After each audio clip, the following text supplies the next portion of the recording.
Welcome to News Update on Value Chain TV. I am Chat Moses with the news. The Emir of Kano, His Highness Alhaji Aminu Ado Bayero, has acknowledged that the Value Chain Lecture and Awards event has served as a platform where policymakers in government, private sector and leaders of the society come together to chart a direction for the nation's energy industry. The Emir said these in an interview with Value Chain TV during the annual lecture and awards, which took place at the Petroleum Technology Development Fund, PTDF Towers in Abuja. Alhaji Bayero commended the management of Value Chain Media Group for the choice of the theme, adding that the outcome of the event will provide a direction for industry at this critical time of energy transition. أعوذ بالله من الشيطان الرجيم بسم الله الرحمن الرحيم وصلى الله على النبي الكريم. I'm sure you have been part of this gathering since from the beginning to when I'm departing. I know how important this topic that is chosen, and I believe when there is a lot of brainstorming here, the government is represented, the ministers are represented, the private sector is represented, and we as leaders of the society are here to learn and to advise on how we go forward. So I believe we need more of these conferences, and I thank Value Chain for organizing it, believing it will not be in vain, whatever we discuss here. A Nigerian economist and energy expert, Omowunmi Iledari, has suggested economic development in the Niger Delta as a major solution to oil theft issues facing the region and the nation. He said this during an interview with Value Chain TV at the just concluded 6th Annual Lecture and Awards held in Abuja. Professor Iledari stated that the economic implications of oil theft on Nigeria is related to asset security, noting that it is the responsibility of the government to offer security for citizens and investment. He lamented that the country missed the opportunity to develop the Niger Delta region several years ago, when a lot of investments to create employment opportunities beyond the upstream were not undertaken. The way to curtail it is economic development in the Niger Delta. I think we missed the opportunity several years ago when quite a lot of investment to create employment opportunities beyond the upstream were not undertaken. So, interestingly too, you see that the indigenous companies are not necessarily being affected as much. I know they don't produce a lot of oil. So we need to find a way to engage the community. And that is the beauty of the host community development provision in the PIA. If it is properly managed, we may be able to arrest the oil theft when the communities are also protecting their interests and being the watchdog to make sure that those things are put in check.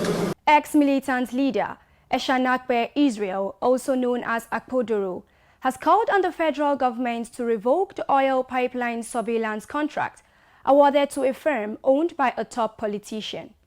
Akpodoro, who spoke in a statement in Abuja, argued that the pipeline surveillance is too strategic to be given to non-security personnel, and that the firm in question is not rendering any security service, but only collected the contracts for selfish reasons.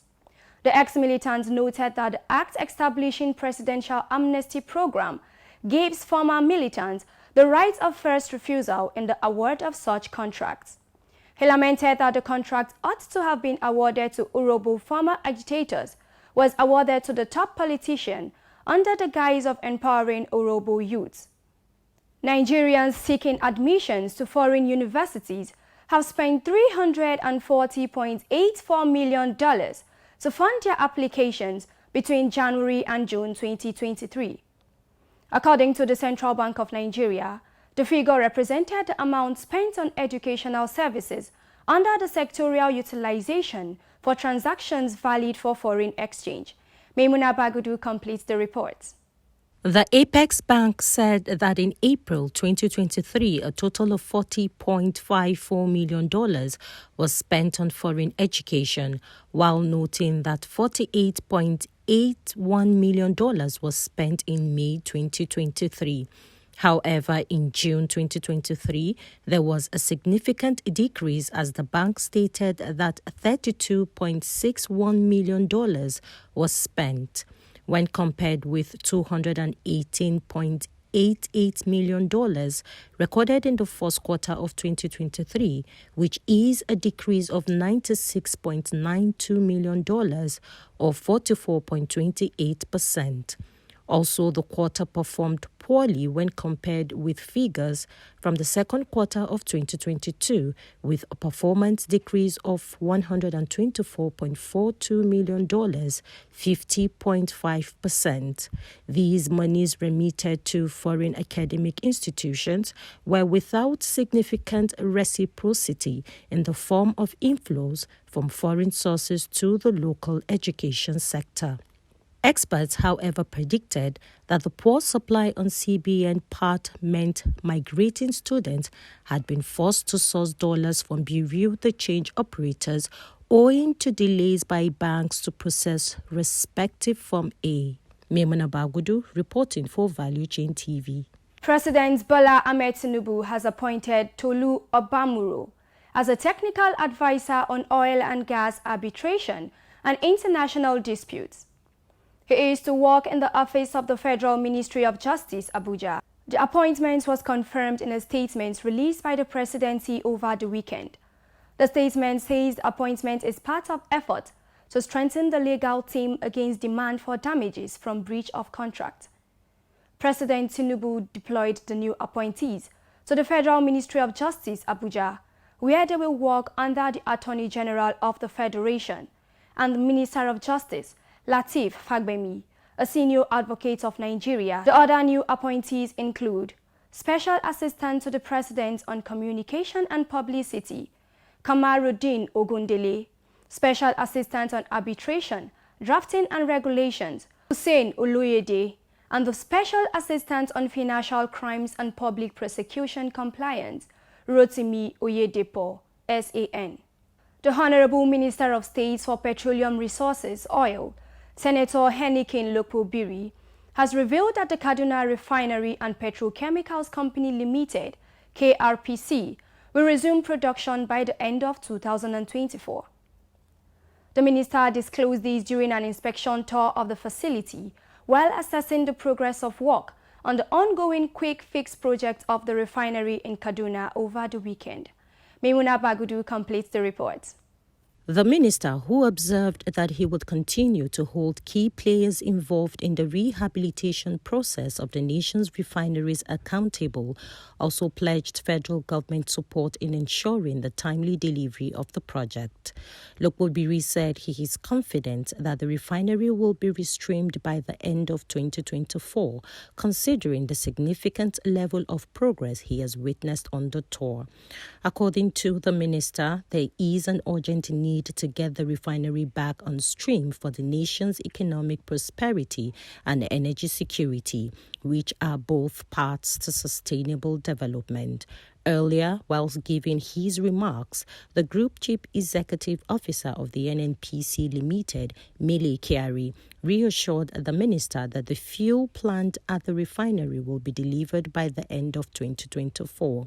Kyari said that all hands are on deck to bring the refinery back on stream, stressing that the contractor has since mobilized to the site and the needed equipment for the quick fix activities is already in place. Kyari also added that the sector is confident in receiving financing to get to the end of the project and ultimately value will be delivered to Nigerians again, adding that the quick fix of the Kaduna refinery is to refine 60,000 barrels per day in order to start making money from the plant, as well as to continue the other part of the refinery to bring it up to its full-fledged capacity.